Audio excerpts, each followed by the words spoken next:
Pilipinas, eto na ba? Eto na ba ang mag-aahon mga tol sa lahat ng mga mamamayang Pilipino o sa buong bansa mga tol?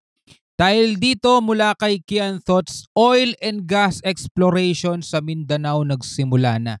Heto na ang pagyaman ng Pilipinas mga tol. Ito ay isang pangarap mga tol na dahil sobrang tagal na ay parang unti-unti na siyang alam mo yun nagiging malabo no. Lalong-lalo na alam naman natin mga tol kung gaano kalala ang korupsyon dito sa Pilipinas, 'di ba? Kaya nga ganito ang kalagayan ngayon ng bansa natin eh, binubulas, inaapi ng mga malalaking bansa dahil nga diyan sa korupsyon mga tol. Anyway, bago natin 'to panoorin ay hinihikayat kita mag-subscribe kay Kion Thoughts. Ito ang ating bibigyan ngayon ng reaction video and commentary. At kung gusto mo rin yung mga ganitong klaseng reaction video, mga kapatid, huwag mong kalimutan mag-subscribe. Sana suportahan mo rin itong ating YouTube channel sa paggawa natin ng mga commentary, opinion, reaction sa mga balita at iba't ibang mga topic mga tol na matatagpuan natin sa mundo ng internet. Alright, so wag na natin patagalin to. Total wala na rin naman tayong hinihintay na. Panoorin na natin to mga tol.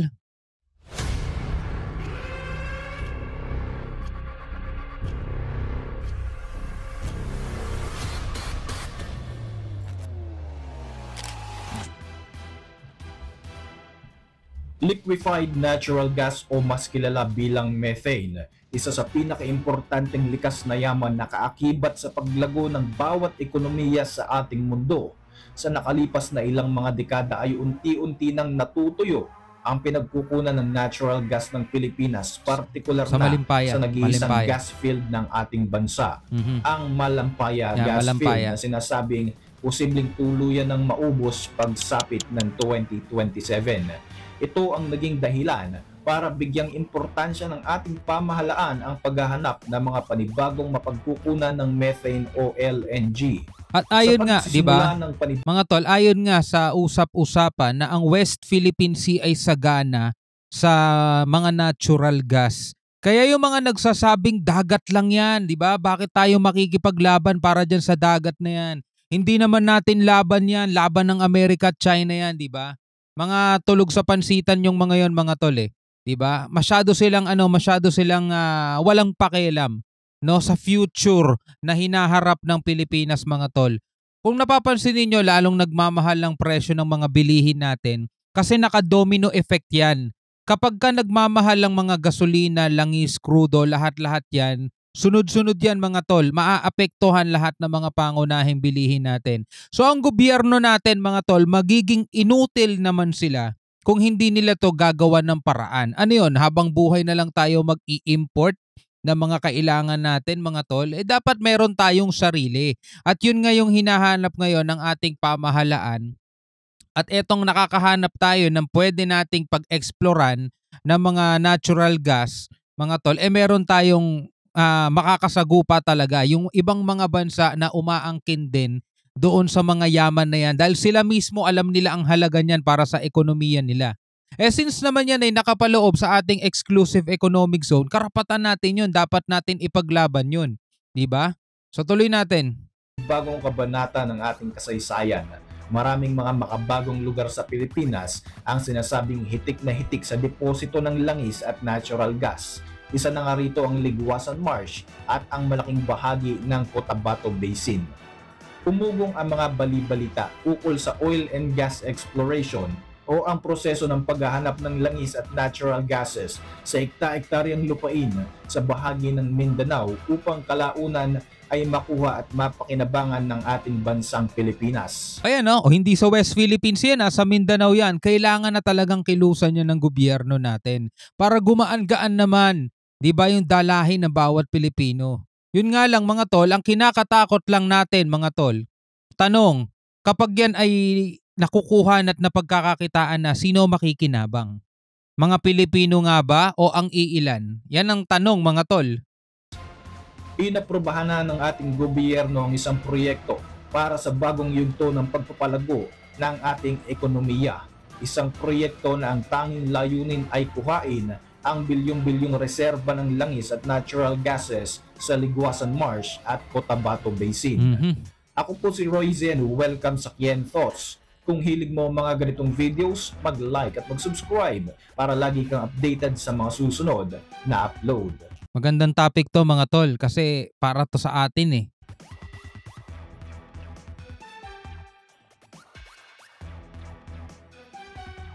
Naging saksi ang Ligwasan March sa napakahabang bakbakan sa pagitan ng Bangsamoro Islamic Freedom Fighter o BIFF at ng gobyerno ng Pilipinas. Pero mula sa pagiging battlefield sa loob ng ilang mga dekada, oil field na ang tingin ng marami sa hektareng lupain na ito dahil sa sobrang dami ng reserba ng langis at natural gases na nadiskubre sa latian ng Ligwasan. Ang Ligwasan Marsh ay tinuturing bilang pinakamalaking wetland sa Pilipinas na tinatayang sumasakop sa halos 300,000 na hektaryang lupain sa mga lalawigan ng Cotabato, Maguindanao at Sultan Kudarat. O diba? Dahil nga sa pagkakadiskubre sa mga yaman na naitatago ng lugar na ito, napakarami ng mga investors ang naging interesado upang magsagawa ng proyekto para sa oil and gas exploration sa lugar na ito, kabilang na riyan ang China at ang Israel. So if ever pala mga tolo natuloy yung gustong mangyari dati ni Digong na paghiwalay na ang Mindanao sa Pilipinas, no? Siguro hihingi siya ng tulong sa China para mamina na yung mga langis ng ganito. Kasi magsasarili Mindanao pag gano'n di ba? Yun ang gusto niya mangyari siguro dati, no? Balikan natin tong topic na to. Taong 1997 pa nang kinumpirma ng Tukan na Duken Oil Exploration Project ng Philippine National Oil Corporation ang deposito ng gas sa Ligwasan Marsh. Sa proyektong ito, napag-alaman na ang komposisyon ng natural gas dito ay 99% methane at mayroon pang small traces ng ethane gas. Tinatayang aabot sa 3.4 trillion cubic feet ang deposito ng natural gas at 4.8 billion barrels of crude oil naman ang maaring makuha sa lugar na ito na tinatayang aabot sa 1 trillion US dollars ang kabuuang halaga. Ito ay isang malaking development para sa ating bansang Pilipinas dahil maaari itong mag-akyat ng trilyon-trilyong dolyar na kita para sa ating ekonomiya. Gayon na rin ang kaakibat nitong pagpapababa sa mga presyo ng langis at gasolina. Nariyan din ang potensyal na bumaba ang singil sa ating mga kuryente at iba pa. O di ba napakalaking tulong niyan mga tol? Hindi kailangan bigyan ng pera yung bawat Pilipino. Kumbaga mapagaan lang ba yung dalahin natin sa buhay? Kasi alam naman natin mga tol, yung sinasahod natin sa kanya-kanyang mga trabaho, like halimbawa isa kang employee, sumasahod ka ng 18K o sabi natin 20,000 a month. Pero 'di ba dahil nga sa mahal ng mga bilihin, sa mahal ng pamasahe, mga bills, kuryente, halos wala nang natitira doon sa sinasahod mo. Kaya talaga todo higpit ka ng sinturon pero kinukulang pa 'di ba? Pag nangyari ito mga tol, halimbawa mapababa natin yung presyo ng kuryente. Napakalaking bagay nun para sa bawat Pilipino na nagtatrabaho kasi kahit papano may maitatabi na siya para sa sarili niya, sa future, sa mga anak niya, sa pamilya niya, di ba? Napakalaking bagay nun. Alam naman natin na talaga namang umaaray ang bawat mamamayang Pilipino dahil sa sobrang taas ng presyo ng mga pangunahing pangangailangan natin sa araw-araw. True. Ito ay sa kadahilan ng inaangkat pa natin sa iba't ibang mga bansa ang ating mga langis at petrolyo na siyang ginagamit para tuloy-tuloy ang maayos na enerhiya sa Pilipinas. O diba? Gayunpaman, malaki ang posibilidad na tataas pa ito at magkakaroon tayo ng krisis sa enerhiya dito sa ating bansa. Diba? Dito nga lang sa Manila mga tol, magkano ang per kilowatt ngayon ng kuryente? Diba? Huling tingin ko dun sa bill namin, nasa 12 pesos ata per kilowatt hour. Diba? Grabe. At magkakaroon tayo ng krisis sa enerhiya dito sa ating bansa dahil nga sa nalalapit na pagkaubos ng deposito ng natural gas na kinukuha sa Malampaya gas field. Sa kasamaang palad, sinabi ng Department of Energy na unti-unti na ngang nauubos ang deposito ng natural gas sa Malampaya at malaki ang posibilidad na tuluyan itong masasaid pagpasok ng 2027. Oo, lapit Pag na. nagkataon, magkakaroon talaga ng napakalaking krisis sa enerhiya sa buong Pilipinas Ay, kung grabe. hindi ito mapapaghandaan. Naalala ko nung nagpunta ako sa Nueva Ecija, may nakapagkwento sa akin ng per kilowatt hour nila. Hindi ko alam kung ano yung provider nila doon, nakalimutan ko eh. Pero sabi sa akin, ang per kilowatt hour daw nila doon, nasa 20 pesos pataas mga tol. Grabe, sabi ko, grabe. Sobra. Nung that time dito sa Manila, ang per kilowatt hour pa noon is nasa 10 pesos. Sabi ko, doble. So kung ang bill namin 5,000 dun sa gamit namin kuryente, ang bill na ninyo 10,000 na. Kung ang bill namin 10,000, ang bill na ninyo dyan 20,000. Grabe, ang bigat nun. Diba? Tapos, dyan yung provincial rate, iba ang sahod. Ay, grabe. Sa ngayon nga ay puspusan ang ginagawang paghahanda ng Marcos administration upang maresolba ang problema na ito. Kaliwat kanan nga ang ginagawang paggawad ng ating gobyerno sa mga service contract sa iba't ibang mga kumpanya na maaaring magsasagawa ng pagsasaliksik at drillings upang maibsan din ang patuloy na pag-angkat natin ng langis at natural gases galing pa sa ibang bansa. Noong March 2022, iginawad na ng Department of Energy ang service contract para magsagawa ng oil and gas exploration ang SK Liguasan Oil and Gas Corporation na isang Mindanao-based na kumpanya upang i-develop ang bahagi ng Area 9 ng Cotabato Basin. Matapos ngang maibigay ang kontrata sa SK Liguasan, April 2022 nang kinumpirma ng kumpanyang ito na prioridad nila ang pagpapatayo ng 2 drill rig sa naturang lugar para masimulan na ang pananaliksik sa mga likas na yaman ng Liguasan sa loob ng 6 hanggang 8 buwan.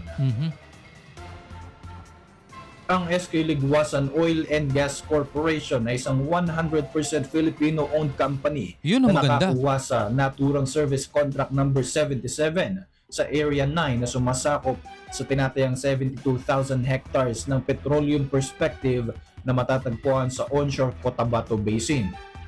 Ayon sa SK Liguasan, ang Cotabato Basin ay may lawak na aabot ng 1.2 million hectares. Wow. Ang area sa Central Mindanao. Wow. Ang pagsisiyasat at pagkuha sa hitik na deposito ng oil and natural gases sa Liguasan Marsh at Cotabato Basin ay siguradong makakapagbigay ng malaking kontribusyon sa ekonomiya ng Pilipinas. Tama. Ayon pa sa pag-aaral, kayang-kayang makapag-supply mula sa 3.4 trillion natural gas na ito ng teritoryo sa halos 5 malalaking power plant at kayang makapag-generate naman ng higit sa 3,000 megawatts. Wow. Habang ang 4.8 billion barrels of crude oil naman ay kayang-kaya namang makapag-supply sa mga oil refinery at makakapag-produce ito ng 400,000 barrels bawat araw sa loob ng 33 taon. Wow. Isa pa nga sa mga Alam niyo mga tol, yung mga bansa na nagmimina na sa sarili nilang langis, sobrang yaman mga tol. Mayayaman talaga mga kapatid, no? Kapag nagmimina ka ng sarili mong langis. Kaya eto mga tol, pag mangyayari ito sa Pilipinas, meron tayo isa sa Malampaya kaso paubos na yun. Pero kung napakarami nating miminahin, alam nyo mga tol, ay talagang aasenso ang buhay natin eh. Hindi sa pamamagitan ng bibigyan bawat Pilipino, hindi yung mapagaan lang ba yung tawag dito, pasanin natin monthly, yung mga sinasahod natin mga tol, malaki ang may ipon, malaki ang mapupundar natin, napakagaan talaga. tinututukang proyekto ng ating gobyerno sa hinaharap ay ang pagtatatag ng tinatawag na Export Processing Zone. Ito ay isang customs area kung saan ginagawa ang mga commercial at industrial exports na 100 para sa paglago ng ating papausbong pa lang na ekonomiya. Papausbong Isa pa sa lang. mga prospected location ay ang Tuna Bay sa Palimbang, Sultan Kudarat na nasa tabi ng coastline ng Celebes Sea. Grabe no, 2024, papausbong pa lang tayo. Marami ang naniniwala ng Sultan Kudarat, Cotabato at ang Maguindanao ay ang mga lokasyon na magiging susunod na Dubai dahil sa yaman sa langis at natural gases na siguradong mag-aangat sa ekonomiya ng mga lalawigan na ito. Kung sakali namang makapagsimula na ang operasyon para sa pagmimina ng mga natural gases at mga langis sa Cotabato Basin na sakop ng mga lalawigang ating nabanggit, siguradong makakasali na ang Pilipinas sa tinatawag na Organization of Petroleum Exporting Countries o OPEC, Wow. sapagkat ang reserba na matatagpuan sa ating bansa ay higit pa sa ating pangangailangan. Grabe.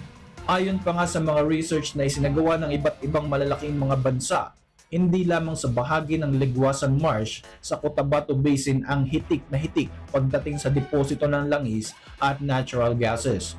Nariyan din ang pinag-aagawang teritoryo ng West Philippine Sea, partikular ang Scarborough Shoal at Spratly Island.